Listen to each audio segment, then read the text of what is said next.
Yesterday I told you about one of the great oil sands companies in Canada called Canadian Oil Sands that's part of the Syncrude consortium. They announced that they lost $128 million last quarter.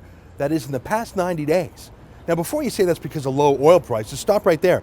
According to their financial statements, $120 million of that loss was the jacked up corporate tax rate in Alberta brought in by the vengeful NDP government. $120 million out of $128 million of their loss was because of the NDP's revenge taxes on the oil sands. You can see my commentary on that company by clicking here. Well, it's another day and another oil sands company has released its financials too. This one is a big company called Canadian Natural Resources, or CNRL. They lost a whopping $405 million last quarter. Translation, you lost $405 million last quarter because the Canada Pension Plan is a major investor in CNRL, as are many private investors through their RSPs. $405 million lost. But the NDP revenge tax on big companies cost CNRL $579 million in an increased deferred tax liability. So they would have actually had a handsome profit. They were driven into their $405 million loss by a vengeful NDP government run by an NDP premier who has always hated the oil sands, and now she gets a chance to do something about her hate. I don't know who is worse, Rachel Notley or her Toronto-based chief of staff, Brian Topp. Here, what do you think? Here's Notley. Thank you, Mr. Speaker. Today we have more confirmation of what Canadians have known for decades, even in the face of this government's denials.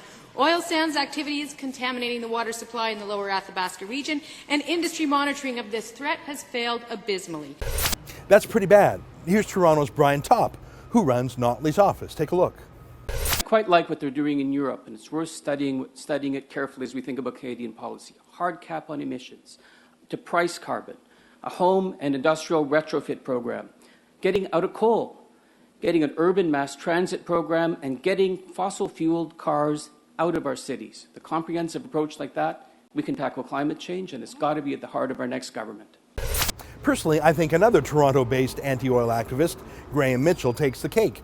He's the former anti-oil sands lobbyist for Lead Now, and now he's the chief of staff to the energy minister in Alberta. Here's a clip of a propaganda video that Graham Mitchell's old lobby group, Lead Now, made. Take a look. Since then, the Harper government has stripped our environmental protections, put all our economic eggs in one risky basket, and damaged our international reputation. They've taken our country backwards. So who do you think hates the oil sands the most? Rachel Notley, Brian Topp, or Graham Mitchell? Well, it doesn't matter, because they're a team.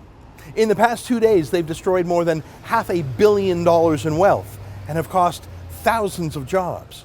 You and I would call this a disaster, but look, these are anti-oil sands New Democrats. To them, this is what victory looks like. For TheRebel.Media, I'm Ezra Levant.